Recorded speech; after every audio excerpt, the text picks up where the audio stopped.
ప్రభుత్వ శాఖలన్నిటికీ common data centre గా RTGS వ్యవహరిస్తుందని ముఖ్యమంత్రి చంద్రబాబు స్పష్టం చేశారు. ఈ నెలాఖరు నుంచి ప్రభుత్వ శాఖలకు చెందిన సమాచారం అంతా క్రోడీకరించి డేటా లేక్ ద్వారా విశ్లేషించనున్నట్లు వెల్లడించారు. మంగళవారం సచివాలయంలోని ఆర్టీజీఎస్ కేంద్రం నుంచి వివిధ అంశాలపై అధికారులతో సమీక్ష నిర్వహించారు. ప్రజల్లో సానుకూల దృక్పథం పెరిగేలా మెరుగ్గా పౌర సేవలు అందించాలని సీఎం స్పష్టం చేశారు. ప్రజల నుంచి వస్తున్న సమాచారాన్ని విశ్లేషించి సేవలను సులభతరం చేయాలని ఆదేశించారు. సమాచార మాధ్యమాల్లో వచ్చిన వివిధ అంశాలపై స్పందించి చర్యలు చేపట్టాలని స్పష్టం చేశారు. 175 నియోజకవర్గాల్లోని స్వర్ణాంధ్ర విజన్ యూనిట్ల ద్వారా విస్తృత ప్రచారం జరగాలని అన్నారు. వ్యవసాయం, నీటి భద్రత, మార్కెటింగ్ తదితర డిమాండ్ డ్రివెన్ పంటలు లాంటి అంశాలపై రైతన్న మీకోసం పేరిట రైతుల వద్దకు వెళ్లామని సూచించారు. ఏపీలో ఆర్థిక కార్యకలాపాలు నిర్వహిస్తున్న వివిధ సంస్థలు, కాంట్రాక్టర్లు నిబంధనల ప్రకారం పన్నులు చెల్లించేలా డేటాను విశ్లేషించాలని సీఎం ఆదేశించారు. డిసెంబర్ నెలాఖరులోగా అన్ని ప్రభుత్వ శాఖలకు చెందిన 794 సర్వీసులు వాట్సాప్ గవర్నెన్స్ ద్వారా ప్రజలకు అందుబాటులో ఉంచాలని ఆదేశించారు. ఇక ప్రతి నెల జీఎస్డీపీ సహా ఎకనామిక్ ఇండికేటర్లను పరిశీలించనున్నట్లు తెలిపారు. కేంద్రానికి పంపే నివేదికలు కూడా కీ పర్ఫార్మెన్స్ ఇండికేటర్ల ఆధారంగానే ఉంటాయని, ఆ మేరకు అధికారులు, ప్రభుత్వ ఉద్యోగులు సామర్థ్యాలు పెంచుకోవాలని సూచించారు. ప్రజా అవసరాలకు అనుగుణంగానే పనులు చేపట్టాలని సీఎం సూచించారు. ఏపీ సీఎం చంద్రబాబు ఇవాళ తూర్పుగోదావరి జిల్లాలో పర్యటించనున్నారు. గోపాలపురం నియోజకవర్గం నల్లజర్లలో రైతన్న మీకోసం కార్యక్రమంలో రైతులతో ముఖాముఖి నిర్వహించి ప్రజలను ఉద్దేశించి ప్రసంగిస్తారు. ఈ కార్యక్రమంలో 1000 మంది రైతులు పాల్గొంటారు.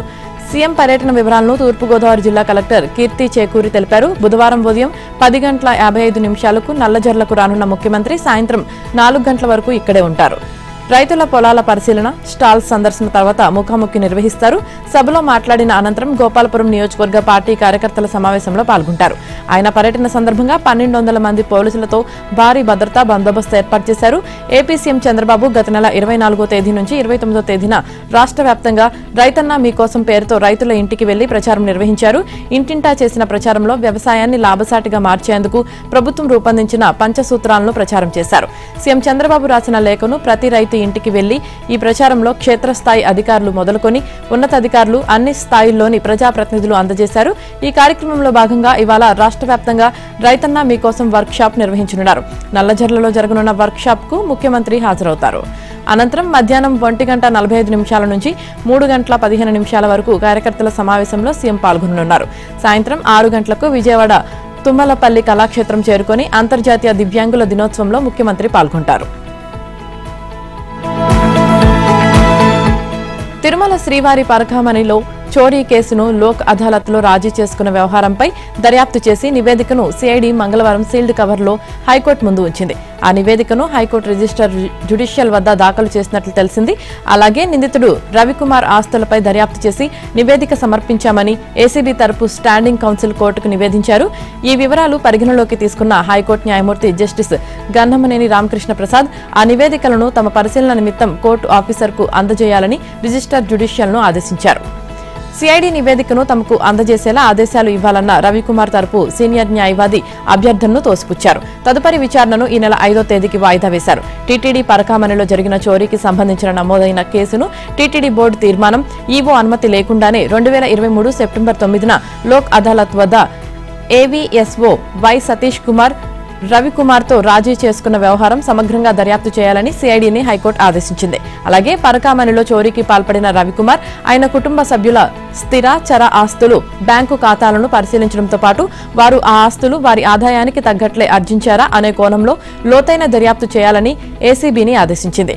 ఈ వ్యాజ్యం మంగళవారం విచారణకు రాగా అడిషనల్ పబ్లిక్ ప్రాసిక్యూటర్ పానీని సోమయాజీ వాదనలు వినిపించారు. కేసు దర్యాప్తు నివేదికను సీల్డ్ కవర్లో రిజిస్టర్ జ్యుడిషియల్ వద్ద దాఖలు చేస్తామన్నారు. ACB standing counsel Seethiraju Shyam Sundar స్పందిస్తూ రవికుమార్ ఆస్తులపై దర్యాప్తు జరిపి నివేదికను కోర్టు ముందు ఉంచామని తెలిపారు. రవికుమార్ తరపున సీనియర్ న్యాయవాది సి నాగేశ్వరరావు వాదనలు వినిపిస్తూ సిఐడి 156 పేజీలతో నివేదిక దాఖలు చేసినట్లు, 40 మంది సాక్షులను విచారించినట్లు, టీటీడీ చైర్మన్ కు చెందిన ఓ టీవీ ఛానల్ స్క్రోలింగ్ చేసిందని, ఆ నివేదికను తమకు కూడా అందజేసేలా ఆదేశాలు ఇవ్వాలని కోరారు. ఈ అభ్యర్థనను న్యాయమూర్తి తోసిపుచ్చారు. ఆ నివేదిక నిందితుడి కోసం కాదన్నారు. ఏపీ సాధు పరిషత్ అధ్యక్షుడు స్వామి శ్రీనివాసానంద సరస్వతి తరపున సీనియర్ న్యాయవాది ఉన్నం మురళీధర్రావు వాదనలు వినిపిస్తూ వ్యాజ్యంలో తమను ప్రతివాదిగా చేర్చి వాదనలు వినిపించేందుకు అవకాశం ఇవ్వాలంటూ ఇన్ప్లీడ్ పిటిషన్ వేశామని దానిని అనుమతించాలని కోరారు. కేసు విచారణలో కోర్టుకు సహాయకారిగా ఉంటామన్నారు. న్యాయమూర్తి జోక్యం చేసుకుంటూ అవసరమైతే తప్పనిసరిగా మీ సహకారం తీసుకుంటామని తెలిపారు. విశాఖపట్నం వైపు ఐటీ కంపెనీలు వడివడిగా అడుగులు వేస్తున్నాయి. దిగ్గజ ఐటీ సంస్థ కాగ్నిజెంట్ కార్యకలాపాల ప్రారంభానికి తేదీ ఖరారైంది. ఈ నెల 12న Visakha IT park hill number 2పై తాత్కాలిక సెంటర్ ప్రారంభించనుంది. ఈ ప్రారంభ కార్యక్రమానికి సీఎం చంద్రబాబు ముఖ్య అతిథిగా హాజరు కానున్నారు. అదే రోజు కాపులుప్పాడలో ఆ సంస్థకు ప్రభుత్వం కేటాయించిన భూముల్లో శాశ్వత భవనాల నిర్మాణానికి కూడా సీఎం చేతుల మీదుగా శంకుస్థాపన చేయనున్నారు. తొలి దశ నిర్మాణాలు 2028 జూన్ నాటికి పూర్తి చేయాలనే లక్ష్యంతో పనులు ప్రారంభిస్తున్నారని అధికార వర్గాలు చెబుతున్నాయి. ఎకరా 30 కోట్ల విలువ చేసే భూమిని 99 పైసలకే ఇస్తున్నందున కాగ్నిజెంట్కు ఏపీఐఐసీ అధికారులు ముందుగానే కొన్ని నిబంధనలు పెట్టారు. నిర్ణీత గడువులో నిర్మాణం పూర్తి చేసి ఉద్యోగాలు ఇచ్చిన తర్వాత పూర్తి స్థాయిలో భూమిని రిజిస్ట్రేషన్ చేస్తామని పేర్కొన్నారు. ఈలోగా పనులు ప్రారంభించేందుకు అవసరమైన అనుమతులు ఇస్తామని ఏపీఐఐసీ వర్గాలు తెలిపాయి. ఉపాధి అవకాశాలు ఎక్కువ కల్పించే ఐటీ సంస్థలకు తక్కువ ధరకే ప్రభుత్వం భూములు కేటాయిస్తుంది. అందులో భాగంగానే కాగ్నిజెంట్కు కాపులుప్పాడలో 22.1 ఎకరాలు కేటాయించింది. మొత్తం 1582.98 కోట్లు పెట్టుబడి పెట్టే ఆ సంస్థ 8,000 మందికి ఉద్యోగ అవకాశాలు కల్పిస్తామని ఒప్పందం చేసింది. గడువుకు ముందే కార్యకలాపాలు వాస్తవానికి 2026 జూన్ నాటికి భవనం అద్దెకు తీసుకుని 500 మందితో కార్యకలాపాలను ప్రారంభించాలని, అదే సమయంలో కేటాయించిన భూమిలో నిర్మాణాలు ప్రారంభించాలని కాగ్నిజెంట్కు రాష్ట్ర ప్రభుత్వం షరతు విధించింది. దీనికి అనుగుణంగా దేశవ్యాప్తంగా వివిధ నగరాల్లోని తమ కార్యకలాపాల్లో పనిచేస్తున్నాం ఏపీ ఉద్యోగులను విశాఖపట్నం రావడానికి ఆసక్తి ఉంటే తెలియజేయాలని కాగ్నిజెంట్ నవంబర్లో లేఖలు రాసింది. దానికి స్పందన బాగుండడం, అనేక మంది విశాఖ నుంచి పనిచేస్తామని ముందుకు రావడంతో ఈ నెలలోనే ఇక్కడ డెవలప్మెంట్ సెంటర్ను 500 మందితో ప్రారంభించాలని నిర్ణయించింది. ఇందుకోసం కాగ్నిజెంట్ సంస్థ Rushikonda IT park hill number 2పై గల మహతి ఫిన్టెక్ వేలీలో కొంత భాగం అద్దెకు తీసుకుంది. రాష్ట్రానికి గూగుల్ డేటా సెంటర్ రాకతో కొత్త ఉత్సాహంతో పెట్టుబడుల సాధనే లక్ష్యంగా మంత్రి లోకేష్ అమెరికా, కెనడా పర్యటనలకు సిద్దమయ్యారు. ఈ నెల 6 నుంచి 9 వరకు అమెరికాలో 11, 12 తేదీల్లో కెనడాలో ఆయన పర్యటిస్తారు. ఆయన వెంట సీఎంఓ కార్యదర్శి Karthikeya Mishra, AP EDB CEO Srikanth Varma, APIIC MD Abhishikt Kishore తదితరులు వెళ్తున్నారు. 6న డల్లాస్లో ప్రవాసులతో లోకేష్ భేటీ అవుతారు. 7 నుంచి 9 వరకు శాన్ ఫ్రాన్సిస్కో, న్యూయార్క్లో పర్యటిస్తారు. ప్రపంచ శ్రేణి పారిశ్రామిక దిగ్గజ సంస్థల యాజమాన్యాలు, సీఈఓలతో బిజినెస్ టు బిజినెస్ ద్వైపాక్షిక సమావేశాలు జరుపుతారు. రాష్ట్రంలో అమలు చేస్తున్న స్పీడ్ ఆఫ్ డూయింగ్ బిజినెస్ విధానాన్ని వివరిస్తారు. 11, 12 తేదీల్లో కెనడాలోని మ్యానుఫ్యాక్చరింగ్ సంస్థలతో సమావేశమవుతారు. ఈ ఏడాది అక్టోబర్లో కూడా లోకేష్ అమెరికాలో పర్యటించారు. రాష్ట్రంలో అమలు చేస్తున్న స్పీడ్ ఆఫ్ డూయింగ్ బిజినెస్, సుస్థిర ప్రభుత్వం, అనుభవజ్ఞుడైన సీఎం చంద్రబాబు నాయకత్వం గురించి పారిశ్రామికవేత్తలకు వివరించారు. విశాఖలో గత నెలలో జరిగిన భాగస్వామ్య సదస్సుకు రావాలని ఆహ్వానించారు. ఆ సందర్భంగా పెట్టుబడులు పెట్టేందుకు వచ్చిన ప్రముఖ సంస్థల గురించి, తాజాగా చేపడుతున్న అమెరికా, కెనడా పర్యటనలో తెలియజేస్తారు. వాటి దారిలోనే రాష్ట్రానికి పెట్టుబడులతో రావాలని బడా కంపెనీలను ఆహ్వానిస్తారు. గత నెల 28, 29 తేదీల్లో మోంతా తుఫాన్ కారణంగా ఉధృతంగా వీచిన గాలులు, భారీ వర్షపాతం, వరదలు అనేక గ్రామాలు, వ్యవసాయ భూములను తీవ్రంగా ప్రభావితం చేశాయని రాష్ట్ర విద్య, ఐటీ, ఎలక్ట్రానిక్స్ శాఖల మంత్రి నారా లోకేష్, హోంమంత్రి అనిత తెలిపారు. న్యూఢిల్లీలో కేంద్ర వ్యవసాయ శాఖ మంత్రి శివరాజ్ సింగ్ చౌహాన్తో మంత్రి లోకేష్, హోంమంత్రి అనితతో కలిసి భేటీ అయ్యారు. ఈ సందర్భంగా మోంతా తుఫాను నష్టాన్ని వివరిస్తూ ఈ తుఫాను మొత్తం 24 జిల్లాల్లోని 443 మండలాల పరిధిలో 3,109 గ్రామాలను ప్రభావితం చేసింది. సుమారు 9.53 లక్షల మంది ప్రజలు నష్టాన్ని చవిచూశారు. పంట మునిగిపోవడం, నదుల ఉధృతి, సముద్ర అలల ప్రభావం వల్ల వ్యవసాయ జీవనోపాధి, మౌలిక సదుపాయాలు, పౌరసేవ రంగాలకు భారీ నష్టం సంభవించింది. తీర ప్రాంతం, డెల్టా ప్రాంతాల్లో నిరంతర వర్షపాతం, ఎక్కువ కాలం పంట నీట మునగడం కారణంగా వ్యవసాయ పంటలకు భారీగా నష్టం సంభవించింది.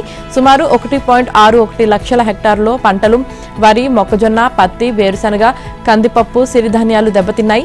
3.27 లక్షల మంది రైతులు ప్రభావితమయ్యారు. ఉత్పత్తి నష్టాలు సుమారు 4.36 లక్షల మెట్రిక్ టన్నులుగా ఉంది. పంటలతో పాటు చెరువులు, కాలువలు, పుంత రోడ్లు దెబ్బతినడం వల్ల రైతులు తీవ్రంగా నష్టపోయారని తెలిపారు. ములకల చెరువు నకిలీ మద్యం కేసులో వైసీపీ నేత, మాజీ మంత్రి జోగి రమేష్, ఆయన సోదరుడు రామును మంగళవారం తంబెల్లపల్లె కోర్టులో హాజరుపరిచారు. ఈ కేసులో జోగి రమేష్ ను A32గా, జోగి రామును A33గా చేరుస్తూ ఇటీవల ఎక్సైజ్ పోలీసులు తంబెల్లపల్లె జూనియర్ సివిల్ కోర్టులో మెమో దాఖలు చేశారు. పీటీ వారెంట్ కు కోర్టు అనుమతి ఇచ్చింది. ఇప్పటికే ఇబ్రహీంపట్నం నకిలీ మద్యం వ్యవహారంలో అరెస్టై నెల్లూరు సెంట్రల్ జైల్లో రిమాండ్లో ఉన్న జోగి బ్రదర్స్ ను పీటీ వారెంట్ పై మంగళవారం ప్రత్యేక భద్రత మధ్య తంబెల్లపల్లె కోర్టులో హాజరుపరిచారు. వీరిద్దరికీ న్యాయాధికారి ఉమర్ ఫరూక్ ఈ నెల 16 వరకు రిమాండ్ విధించారు. దీంతో జోగి సోదరులను తిరిగి నెల్లూరు జైలుకు తీసుకువెళ్లారు. జోగి రమేష్ ను కోర్టు వద్ద కలిసేందుకు తంబెల్లపల్లె వైసీపీ ఎమ్మెల్యే పెద్దిరెడ్డి ద్వారకానాథ్ రెడ్డి, మదనపల్లె నియోజకవర్గ వైసీపీ ఇన్ఛార్జ్ నిస్సార్ అహ్మద్ తదితరులు వచ్చారు. రిమాండ్లో ఉన్న నిందితులతో మాట్లాడకూడదని పోలీసులు నచ్చజెప్పినా వినకుండా కోర్టు నుంచి బయటకు వెళ్తున్న రమేష్ ను ఎమ్మెల్యే పలకరించారు. జోగి సోదరుల వాహనంపై కార్యకర్తలు పూలు జల్లుతూ హంగామా సృష్టించారు. నెల్లూరు సెంట్రల్ జైల్లో ఉన్న మాజీ మంత్రి జోగి రమేష్, జోగి రామును పోలీసులు పీటీ వారెంట్పై Thamballapalle junior civil judge court న్యాయాధికారి ఉమర్ ఫరూక్ ఎదుట హాజరుపరిచారు. ఎలాంటి అవాంఛనీయ ఘటనలు జరగకుండా పోలీసులు గట్టి బందోబస్తు ఏర్పాటు చేశారు. జోగి రమేష్ రాకను తెలుసుకున్న స్థానిక వైసీపీ శ్రేణులు, నాయకులు కోర్టు వద్దకు తరలి రావడంతో హడావుడి వాతావరణం నెలకొంది. తంబెల్లపల్లి కోర్టు జోగి రమేష్, జోగి రాము ఇద్దరికీ 14 రోజుల రిమాండ్ విధిస్తూ తీర్పు ఇచ్చింది. భద్రతా కారణాల దృష్ట్యా నెల్లూరు సెంట్రల్ జైలుకు తరలించారు. జూలకంటి కుటుంబ చరిత్ర తెలుసుకుని మాట్లాడాలని మాచర్ల ఎమ్మెల్యే జూలకంటి బ్రహ్మానందరెడ్డి మాజీ ఎమ్మెల్యే కాసు మహేష్ రెడ్డిపై ఆగ్రహం వ్యక్తం చేశారు. మాజీ ఎమ్మెల్యేలు గోపిరెడ్డి, కాసు మహేష్ రెడ్డిలపై ఆయన ధ్వజమెత్తారు. మీ కుటుంబంలో ఒకరు చనిపోతే సమాధి కట్టడానికి చందాలు వసూలు చేసిన చరిత్ర కాసు కుటుంబానిదని విమర్శించారు. జంట హత్యలు చేసిన పిన్నెల్లి సోదరులపై కేసులు కాకుండా కిరీటాలు పెట్టాలా అని ప్రశ్నించారు. కూటమి ప్రభుత్వం వచ్చిన తర్వాత పిన్నెల్లి సోదరులు సాగించిన సాధింపులు, వేధింపులు, అక్రమ వసూళ్ల నుంచి మాచర్ల ప్రజలను కాపాడామని గుర్తు చేశారు. నియోజకవర్గంలో ప్రశాంత వాతావరణం నెలకొల్పుతుంటే అగ్గి రాజేశారని చూస్తున్నారా అని నిలదీశారు.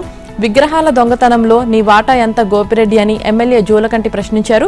పిన్నెల్లి విగ్రహాల దొంగతనం కేసులో ముద్దాయిగా ఉన్నారో లేరో ప్రకాశం జిల్లా చందోలు బౌద్ధ మ్యూజియంలోని రికార్డులను అడగాలని ఆయన సూచించారు. ఆ రికార్డులు తెరిస్తే నెదురుమల్లి జనార్దన్ రెడ్డి కాళ్లపై పడిన పిన్నెల్లి కుటుంబం చరిత్ర బయటకొస్తుందని విమర్శించారు. తెలంగాణ రైజింగ్ గ్లోబల్ సమిట్ కు ఏఐసీసీ అధ్యక్షుడు మల్లికార్జున్ ఖర్గేను ముఖ్యమంత్రి రేవంత్ రెడ్డి మంగళవారం ఆహ్వానించారు. ఉప ముఖ్యమంత్రి బట్టి విక్రమార్కతో కలిసి మంగళవారం రాత్రి హైదరాబాద్ నుంచి న్యూఢిల్లీ వచ్చిన సీఎం రేవంత్ నేరుగా ఖర్గే నివాసానికి వెళ్లారు. గ్లోబల్ సమిట్ విశేషాలను ఖర్గేకు వివరించిన సీఎం రేవంత్ డిసెంబర్ 8, 9 తేదీల్లో ఫ్యూచర్ సిటీలో జరిగే కార్యక్రమానికి తప్పనిసరిగా హాజరు కావాలని కోరారు. ఖర్గేతో భేటీ సందర్భంగా తెలంగాణ స్థానిక సంస్థల ఎన్నికలు, బీసీలకు పార్టీ పరంగా 42% రిజర్వేషన్ల అమలు తదితర అంశాలపై రేవంత్ చర్చించారని ఏఐసీసీ వర్గాలు తెలిపాయి. ముఖ్యమంత్రి వెంట ఎంపీలు మల్లు రవి, సురేష్, చామల కిరణ్ కుమార్ రెడ్డి, కడియం కావ్య, రఘువీర్ రెడ్డి, అనిల్ కుమార్ యాదవ్ ఉన్నారు. ఇక ప్రధాని నరేంద్ర మోదీ, కాంగ్రెస్ అగ్రనేత, లోక్సభలో ప్రతిపక్ష నేత రాహుల్ గాంధీని సీఎం రేవంత్ బుధవారం పార్లమెంట్లో కలవనున్నారు. వారిద్దరితో పాటు అందుబాటులో ఉన్న కేంద్ర మంత్రులను స్వయంగా కలిసి గ్లోబల్ సమిట్ కు ఆహ్వానిస్తారు. దేశంలో ఎక్కడా లేని విధంగా తెలంగాణ రాష్ట్రం భారీ పరిశ్రమలకు నిలయంగా మారనుందని రాష్ట్ర ఐటీ, పరిశ్రమల శాఖ మంత్రి శ్రీధర్ బాబు అన్నారు. ఈ నెల 8, 9 తేదీల్లో ఫ్యూచర్ సిటీలో నిర్వహిస్తున్న గ్లోబల్ సమిట్ కు దేశ విదేశాల ప్రతినిధులు, పారిశ్రామికవేత్తలు తరలి వస్తున్నారని, సమిట్ వేదికగా రాష్ట్రంలో అభివృద్ధి సంస్థల ఏర్పాటుకు పెట్టుబడుల వర్షం కురుస్తుందని పేర్కొన్నారు. రంగారెడ్డి జిల్లా కందుకూరు మండలంలో ఏర్పాటు చేస్తున్న రైజింగ్ గ్లోబల్ సమిట్ 2025 పనులను మంగళవారం ప్రభుత్వ ప్రధాన కార్యదర్శి రామకృష్ణారావుతో కలిసి మంత్రి పరిశీలించారు. మహేశ్వరం మండలం కేసీ తండా సమీపంలోని ఎలక్ట్రానిక్ సిటీలో జేఎస్డబ్ల్యూ డిఫెన్స్ సంస్థ ఏర్పాటు చేయనున్న డ్రోన్ల తయారీ కేంద్రానికి భూమి పూజ అంతకుముందు కందుకూరులో వివిధ శాఖల ఉన్నతాధికారులతో సమీక్ష నిర్వహించారు. ఈ సందర్భంగా శ్రీధర్ బాబు మాట్లాడుతూ భవిష్యత్తు తరాలకు బంగారు బాటలు వేయడమే లక్ష్యంగా తమ ప్రభుత్వం పనిచేస్తుందన్నారు. పరిశ్రమలను నెలకొల్పి యువతకు ఉపాధి అవకాశాలు కల్పించడమే ప్రభుత్వ ధ్యేయమన్నారు. గ్లోబల్ సమిట్లో భాగంగా ఈ నెల 9న తమ ప్రభుత్వం 2 ఏళ్లలో చేపట్టిన ప్రగతిపై ముఖ్యమంత్రి రేవంత్ రెడ్డి విజన్ డాక్యుమెంట్ విడుదల చేస్తారని తెలిపారు. ఈ ప్రాంతం పరిశ్రమలకు అనుకూలమైనదని, ఈ మేరకే ఇక్కడ పరిశ్రమలు నెలకొల్పడానికి ప్రభుత్వం కృషి చేస్తుందని చెప్పారు. ఇక హైదరాబాద్, వరంగల్లో ఇండస్ట్రియల్ కారిడార్ ను ఏర్పాటు చేయనున్నట్లు మంత్రి పేర్కొన్నారు. ముందుగా వరంగల్లో ఎయిర్పోర్ట్ ఏర్పాటు చేసేందుకు సీఎం రేవంత్ రెడ్డి కృషి చేస్తున్నారని తెలిపారు. తెలంగాణ బ్రాండ్ మరింత విశ్వవ్యాప్తం అయ్యేలా గ్లోబల్ సమిట్ కు ఏర్పాట్లు చేయాలని అధికారులకు సూచించారు. కాగా 16 ఎకరాల విస్తీర్ణంలో 8,000 కోట్ల పెట్టుబడులతో దేశంలో ఎక్కడా లేని డ్రోన్ల తయారీ కేంద్రం మహేశ్వరంలో ఏర్పాటు కావడం అభినందనీయమని మంత్రి అన్నారు. రాష్ట్రంలో కొత్త మద్యం పాలసీ 2025-27 ఈ నెల 1వ తేదీ నుంచి ప్రారంభం కాగా ఆ పాలసీ అమలుకు 2 రోజుల ముందు నుంచే అమ్మకాలు రికార్డు స్థాయికి చేరాయి. పాలసీ ప్రారంభంలోనే అనూహ్యంగా పెరిగిన విక్రయాలతో ఎక్సైజ్ శాఖకు 870 కోట్ల ఆదాయం సమకూరింది. కొత్త పాలసీ కింద ఈ నెల 1 నుంచి దుకాణాలు తెరవడానికి అవసరమైన మద్యాన్ని బెవరేజెస్ కార్పొరేషన్ నుంచి వ్యాపారులు డిసెంబర్ 29 నుంచే భారీగా కొనుగోలు చేశారు. దీంతో ప్రారంభంలోనే అత్యధిక అమ్మకాలను నమోదు చేశారు. సాధారణంగా రాష్ట్రంలో రోజుకు సగటున 90 కోట్లకు మించని అమ్మకాలు జరిగేవి. కానీ కొత్త దుకాణాలు ప్రారంభానికి ముందు 2 రోజులు, ప్రారంభమయ్యాక 2 రోజులు కలిపి 4 రోజుల్లోనే ఈ సగటు రెట్టింపునకు పైగా పెరిగింది. నవంబర్ 29న 200 కోట్లు, 30న 350 కోట్లు, డిసెంబర్ 1న 170 కోట్లు, 2న 150 కోట్ల చొప్పున మొత్తం విక్రయాలు 870 కోట్లకు చేరింది. ఈ 4 రోజుల్లో సగటున రోజుకు 150 కోట్లకు పైగా అమ్మకాలు నమోదయ్యాయి. ఇంత పెద్ద మొత్తంలో మద్యం విక్రయాలు జరగడం ఇదే ప్రథమమని ఎక్సైజ్ శాఖ వర్గాలు చెబుతున్నాయి. రాష్ట్ర వ్యాప్తంగా మొత్తం 2620 మద్యం దుకాణాలు ఏర్పాటు చేయాలని ఎక్సైజ్ శాఖ నిర్ణయించింది.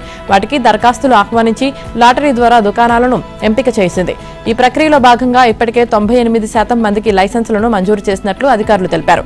ఈ భారీ విక్రయాల ద్వారా ప్రభుత్వ ఖజానాకు గణనీయమైన ఆదాయం లభించింది. ఎస్ఐఆర్ ఎన్నికల కమిషన్ తీసుకుంటున్న ఎలక్టోరల్ రిఫార్మ్స్ పై 9-10 తేదీల్లో పార్లమెంట్లో 10 గంటల చర్చ చేపడతామని కేంద్ర మంత్రి కిరణ్ రిజిజు చెప్పడాన్ని స్వాగతిస్తున్నామని కాంగ్రెస్ ఎంపీ చామల కిరణ్ అన్నారు. పార్లమెంటు వర్షాకాల సమావేశాల్లోనే దీనిపై చర్చిస్తే విపక్షాలు ఆందోళన చేసేవి కావని, పార్లమెంట్లో ప్రజా సమస్యలపై చర్చ జరగాలని తాము కోరుకుంటున్నామని అన్నారు. పార్లమెంట్ సమావేశాలను డిస్టర్బ్ చేయాలనే ఉద్దేశం తమకు లేదని ఎంపీ చెప్పారు. ఎన్నికల కమిషన్ ఎస్ఐఆర్ ద్వారా ఓట్లను తొలగించే కుట్ర చేస్తుందని, మేము చర్చ జరగాలని కోరినట్లు ఎంపీ తెలిపారు. ఓట్లను కుదించాలని ఉద్దేశంతోనే ఎన్నికల సంఘం ఎస్ఐఆర్ తెచ్చిందని, కేంద్రం తీసుకువచ్చిన సంచార్ యాప్ విషయంలో కూడా ప్రతిపక్షాలకు ఎన్నో అనుమానాలు ఉన్నాయని, దీన్ని డౌన్లోడ్ చేసుకోవాలని చెప్పడాన్ని వ్యతిరేకిస్తున్నామని కిరణ్ కుమార్ రెడ్డి చెప్పారు. సంచార్ యాప్ ద్వారా వ్యక్తిగత సమాచారం, కుటుంబ సభ్యుల సమాచారం లీక్ అయ్యే అవకాశం ఉందని, ప్రైవేటు సమాచారాన్ని ట్రాక్ చేయడానికి సంచార్ యాప్ను వాడుతున్నారని, దీనిపై కేంద్రం పునరాలోచించాలని అన్నారు. అమెరికా, ఆస్ట్రేలియా, ఇంగ్లాండ్ లాంటి దేశాల్లో యాప్ తప్పనిసరి కాదని, దీనిపై కూడా చర్చ చేయాలని, రాజకీయాల్లో పారదర్శకత ముఖ్యమని ఎంపీ చామల కేంద్రానికి హితవు పలికారు. కోనసీమకు తెలంగాణ వల్ల దిష్టి తాకిందన్న పవన్ వ్యాఖ్యలపై కాంగ్రెస్ లేటుగా స్పందించడం వెనుక మ్యాచ్ ఫిక్సింగ్ ఉందా అని అనుమానం వ్యక్తం చేశారు మాజీ మంత్రి జగదీష్ రెడ్డి. జనసేన అధినేత పవన్ కళ్యాణ్ గతంలో చేసిన వ్యాఖ్యలపై 10 రోజుల తర్వాత కాంగ్రెస్ నేతలు స్పందించడం పలు అనుమానాలకు తావిస్తుందని మాజీ మంత్రి బీఆర్ఎస్ నేత జగదీష్ రెడ్డి తీవ్రస్థాయిలో మండిపడ్డారు. పవన్ వ్యాఖ్యలను తప్పుపడుతూనే రాష్ట్రంలోని కాంగ్రెస్ ప్రభుత్వం వ్యవహరిస్తున్న తీరును ఆయన ఎండగట్టారు.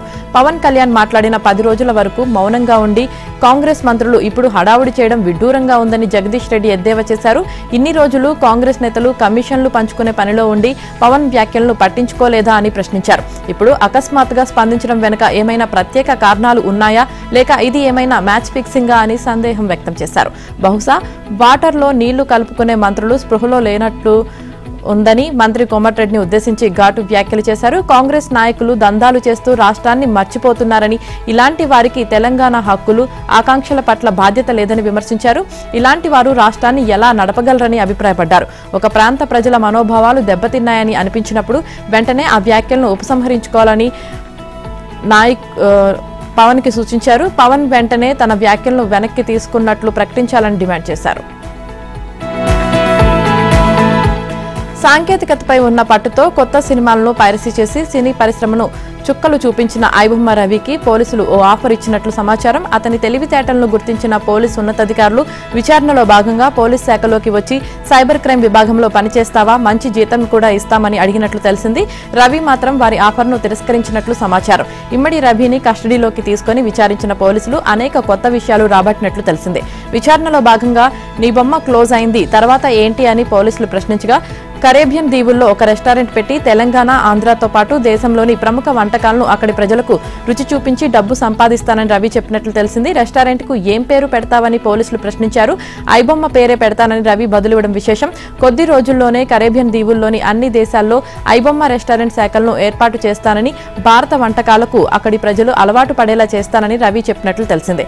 ఐబొమ్మ రెస్టారెంట్ తో వచ్చే డబ్బుతో జీవితాన్ని ఉల్లాసంగా గడపడమే తన లక్ష్యమని రవి పోలీసులకు చెప్పినట్లు తెలిసింది. అతను $1,00,000 అంటే 80 లక్షలు వెచ్చించి కరేబియన్ దీవుల్లోని సెయింట్ కిట్స్ అండ్ నేవిస్ దేశ పౌరసత్వాన్ని తీసుకున్న సంగతి తెలిసిందే. ఇప్పటి వరకు సంపాదించిన 20 కోట్లలో ఎంజాయ్ చేయడానికి 17 కోట్లు ఖర్చు చేసినట్లు పోలీసులు గుర్తించారు. ఇకపై కూడా తాను అనుకున్నట్లుగానే వారానికో దేశం తిరుగుతూ తనకు నచ్చినట్లు హాయిగా గడుపుతానని వెల్లడించినట్లు తెలిసింది. కాగా రవి ఖాతాల్లో దొరికిన 3 కోట్ల డబ్బుతో పాటు హైదరాబాద్లోని ఫ్లాట్లు, విశాఖపట్నంలో ఉన్న ఆస్తులను సీజ్ చేసినట్లు పోలీసులు తెలిపారు. త్వరలోనే అతనికి బెయిల్ వచ్చే అవకాశం ఉన్నట్లు పోలీసు వర్గాలే వ్యాఖ్యానిస్తున్నాయి. సూర్యాపేట జిల్లా మేళ్లచెరువు మండలం వేపల మాధవరం గ్రామంలో సర్పంచ్ ఏకగ్రీవంగా ఇస్తామని చెప్పి మళ్లీ పోటీ ఇవ్వడంతో ఆగ్రహించిన కాంగ్రెస్ నేత పార్టీపై ఆగ్రహం వ్యక్తం చేశారు. తాను ఏపల మాధారం గ్రామవాసినని 3 తరాల నుంచి తాము కాంగ్రెస్ పార్టీకి సేవలు చేస్తున్నామని, కానీ పార్టీ తమను గుర్తించలేదంటూ ఆవేదన వ్యక్తం చేశాడు. తమ గ్రామ సర్పంచ్ అభ్యర్థి ఎస్సీకి వస్తుందనే ఆశతో తాను అన్ని వదులుకొని పార్టీ కోసం సేవ చేశానని, కానీ తనకు టికెట్ ఇవ్వకుండా వేరే పార్టీల నుంచి వచ్చిన వ్యక్తికి కేటాయించడం ఏమిటని ప్రశ్నించారు. నాకు అన్యాయం జరిగిందని, నేను మొరపెట్టుకున్నా ఎవరూ నన్ను పట్టించుకోలేదని, ఇతర పార్టీ నుంచి కాంగ్రెస్ పార్టీలోకి వచ్చిన వారికి కేటాయించడం ఏమిటని ప్రశ్నించాడు. తనకు పార్టీ మీద ఎలాంటి కోపం లేదంటూనే కుటుంబ సభ్యులతో కలిసి కాంగ్రెస్ పార్టీ కండువాలను దగ్ధం చేశాడు. బిల్లులు అడిగిన గత సర్పంచులను కాంగ్రెస్ ప్రభుత్వం జైలు పాలు చేస్తుందని మాజీ మంత్రి హరీష్ రావు అన్నారు. సిద్దిపేట జిల్లా రిమ్మన్నగూడలోని ఓ హోటల్ వద్ద గజ్వేల్, కుకునూరుపల్లి, జగదేవ్పూర్ మండలాలకు చెందిన పలువురు హరీష్ సమక్షంలో బీఆర్ఎస్ లో చేరారు. ఈ కార్యక్రమంలో హరీష్ మాట్లాడుతూ గ్రామాల్లో పెండింగ్ లో ఉన్న సర్పంచుల బిల్లుల చెల్లింపు ఏమైందని ప్రశ్నించారు. కాంగ్రెస్ పాలన అధ్వానంగా మారిందని, గ్రామాల్లో పారిశుద్ధ్యం పడకేసిందన్నారు. ఇచ్చిన హామీలు నెరవేర్చని గ్రామాలను అధోగతి పాలు చేసిన కాంగ్రెస్ నాయకులకు, ప్రభుత్వానికి స్థానిక సంస్థల ఎన్నికల్లో తగిన గుణపాఠం చెప్పాలని ఆయన ప్రజలను కోరారు. బీఆర్ఎస్ అధినేత కేసీఆర్ సారథ్యంలోని గత ప్రభుత్వంపై ఆయన కూతురు, తెలంగాణ జాగృతి అధ్యక్షురాలు కల్వకుంట్ల కవిత ఆరోపణలు గుప్పించారు. ఉద్యమంతో సాధించుకున్న తెలంగాణలో కేసీఆర్ ప్రభుత్వం ఉన్న ప్రత్యేక రాష్ట్ర ఉద్యమకారులను నాటి మంత్రులు, ఎమ్మెల్యేలు పట్టించుకోలేదని ఆరోపించారు. రాష్ట్ర సాధనకు త్యాగాలు చేసిన వారిని గౌరవించకపోవడం అందరినీ బాధించిందన్నారు. సొంత రాష్ట్ర సాధనకు జరిగిన ఉద్యమంలో 1200 మంది అమరులయ్యారని తామే చెప్పినా 540 కుటుంబాలకు మాత్రమే సాయం చేశామని కవిత పేర్కొన్నారు. తెలంగాణ అమరవీరులను స్మరిస్తూ జాగృతి కార్యాలయంలో రక్తదాన శిబిరం నిర్వహించారు. ఈ సందర్భంగా ఆమె మాట్లాడుతూ అమరవీరుల బలిదానాలు, విద్యార్థుల త్యాగాలు, కేసీఆర్ దీక్ష వల్లే తెలంగాణ రాష్ట్రం సాధ్యమైందన్నారు. వారికి కనీస గౌరవం ఇవ్వలేదని కవిత వ్యాఖ్యానించారు. కేసీఆర్ ప్రభుత్వ హయాంలో జరిగిన తప్పిదాలను సరిచేస్తామని, ఉద్యమకారులకు గుర్తింపు కార్డులు ఇవ్వడంతో పాటు 250 గజాల ఇంటి స్థలం, పెన్షన్లు ఇస్తామని హామీ ఇచ్చి అధికారంలోకి వచ్చిన కాంగ్రెస్ పార్టీ ఆ హామీ అమలు దిశగా ముందడుగు వేయలేదని కవిత పేర్కొన్నారు. ఉద్యమకారులకు ఇచ్చిన హామీల అమలుపై ఈ నెల 9న సీఎం రేవంత్ రెడ్డి ప్రకటన చేసి వారికి పెన్షన్లతో పాటు గుర్తింపు కార్డులు జారీ ప్రక్రియ ప్రారంభించాలని కోరారు. మహారాష్ట్ర నుంచి దిగుమతి చేసుకుని అనంతపురం జిల్లా గుంతకల్లులో విచ్చలవిడిగా గంజాయిని విక్రయిస్తున్నట్లు అందిన సమాచారంతో గుంతకల్లు 1 టౌన్ సీఐ మనోహర్ ఆధ్వర్యంలో 2 విక్రేతలను అరెస్టు చేశారు. గుంతకల్లుకు చెందిన ఇరానీ యాషార్ అలీ, షేక్ మహమ్మద్తో కలిసి మహారాష్ట్రలోని తానే జిల్లాలో 2.5 కిలోల గంజాయిని కొనుగోలు చేసి గుంతకల్లులో యువకులకు, విద్యార్థులకు విక్రయించి అధిక మొత్తంలో సొమ్ము చేసుకుని జల్సాలు చేస్తున్నారని సీఐ తెలిపారు. గుంతకల్లు రైల్వే స్టేషన్ సమీపంలో తనతో పాటు పోలీసు బృందం మఫ్టీలో దాడులు నిర్వహించగా తమను చూసి 3 పారిపోగా 2ని అరెస్టు చేశామన్నారు. త్వరలోనే వారిని కూడా పట్టుకొని అరెస్టు చేస్తామన్నారు. యువకులు, విద్యార్థులు గంజాయిని తాగితే వారి కేంద్ర నాడీ వ్యవస్థ దెబ్బతిని ఆరోగ్యాలను పాడు చేసుకోవద్దని చెప్పారు. ఎవరైనా గంజాయి, మట్కా చేస్తున్నట్లు తెలిస్తే వెంటనే పోలీసులకు తెలియజేయాలని తెలిపిన సీఐ మనోహర్ విజ్ఞప్తి చేశారు.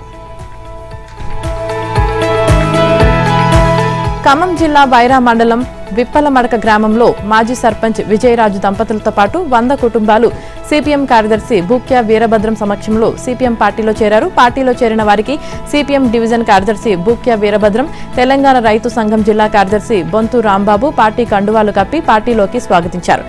విప్పలమడక గ్రామ సిపిఎం సర్పంచ్ అభ్యర్థిగా పోటీ చేస్తున్న ముత్యమాల సంపూర్ణకు బీఆర్ఎస్, జనసేన పార్టీ నాయకులు మద్దతు తెలిపారు. ఈ సందర్భంగా డివిజన్ కార్యదర్శి బూక్యా వీరభద్రం మాట్లాడుతూ పేదల పక్షాన పోరాడేది సిపిఎం పార్టీ మాత్రమేనన్నారు. సిపిఎం అభ్యర్థిగా పోటీ చేస్తున్న సంపూర్ణను అత్యధిక మెజార్టీతో గెలిపించాలని కోరారు. సంపూర్ణను గెలిపిస్తే గ్రామాన్ని అన్ని రంగాల్లో అభివృద్ధి చేస్తామని తెలిపారు. ఈ కార్యక్రమంలో సిపిఎం పార్టీ జిల్లా నాయకులు సుంకర సుధాకర్, మండల నాయకులు, బీఆర్ఎస్ నాయకులు, జనసేన నేతలు పాల్గొన్నారు. వద్ద రాత్రి 11 గంటల వరకు నామినేషన్ల స్వీకరణ జరిగింది. అభ్యర్థులు రాత్రి వరకు నామినేషన్ పత్రాలు అధికారులకు అందజేశారు. ఆర్టీసీ బస్సులో సీటు కోసం ఇద్దరు మహిళలు గొడవ చిలికి గాలివానగా మారింది. ఏకంగా ఇద్దరు భౌతిక దాడికి దిగారు. ఈ ఘటన కర్నూలు జిల్లా కోసిగి బస్ స్టాండ్ లో జరిగింది. బస్సులో సీటు కోసం ఇద్దరు మహిళల మధ్య గొడవ జరిగింది. దీంతో ఒకరిపై మరొకరు భౌతిక దాడికి దిగారు. తుంగభద్ర నుండి కోసిగి మీదుగా ఆదోని వెళ్తున్న బస్సులో అగసనూరు గ్రామానికి చెందిన మహిళ తన కూతురిని ఆదోనికి హాస్పిటల్కి తీసుకువెళ్లడానికి బస్సు ఎక్కింది. కోసిగిలోకి రాగానే సీటు కోసం కోసిగి గ్రామానికి చెందిన మహిళ ఇద్దరు కలిసి తీవ్ర వాగ్వాదం చోటు చేసుకోవడంతో అది కాస్త పెద్దది కావడంతో ఇద్దరు జుట్టు పట్టుకుని గొడవపడి ఒకరినొకరు కొట్టుకున్నారు. దీంతో అగసనూరు గ్రామానికి చెందిన మహిళ బస్సులోనే స్పృహ కోల్పోవడంతో తోటి ప్రయాణికులు ముఖంపై నీళ్లు చల్లి నీళ్లు తాగించడంతో తేరుకుంది. మహిళల గొడవ పడటంతో సుమారు గంటకు పైగా బస్సు బస్టాండ్లోనే నిలిచిపోయింది. ప్రయాణికులు అవస్థలు పడ్డారు. మొబైల్ ఫోన్లో సంచార్ సాథీ యాప్ను తప్పనిసరిగా ఇన్బిల్ట్ గా అందించాలన్న ఆదేశాలను కేంద్ర ప్రభుత్వం వెనక్కు తీసుకుంది. ఈ యాప్ తప్పనిసరి ఏమీ కాదని కేంద్ర సమాచార శాఖ మంత్రి జ్యోతిరాదిత్య సింధియా ప్రకటించారు. ప్రజలకు సైబర్ దాడులు, ఫోన్ల అపహరణ నుంచి భద్రత కల్పించేందుకు ఈ యాప్ను అన్ని మొబైల్ ఫోన్లో తప్పనిసరిగా అందించాలని ఫోన్ల తయారీ కంపెనీలకు ఆదేశాలు ఇచ్చినట్లు వెల్లడించారు. పార్లమెంట్ బయట మంగళవారం ఆయన మీడియాతో మాట్లాడుతూ ఈ యాప్ ద్వారా ప్రజలపై ప్రభుత్వం నిఘా పెట్టాలని చూస్తుందన్న ప్రతిపక్షాల విమర్శలను తిప్పికొట్టారు. ప్రతి మొబైల్ వినియోగదారుడి వద్దకు సంచార్ సాథీ యాప్ను చేర్చడం మా విధి. ఒకవేళ మీరు దీనిని డిలీట్ చేయాలనుకుంటే చేసుకోవచ్చన్నారు. ఫోన్లో ఉన్న దీనిని మీరు వాడొద్దని నిర్ణయించుకుంటే యాప్లో రిజిస్టర్ కావాల్సిన అవసరం లేదని, అప్పుడు ఈ యాప్ ఫోన్లో ఉన్న పనిచేయదని తెలిపారు. ఈ యాప్ ద్వారా ఎలాంటి గూఢాచర్యం గానీ, ఫోన్ కాల్స్ పై నిఘా గానీ ఉండదని, వినియోగదారుల భద్రత కోసమే ఈ యాప్ను తీసుకువచ్చినట్లు సింధియా స్పష్టం చేశారు.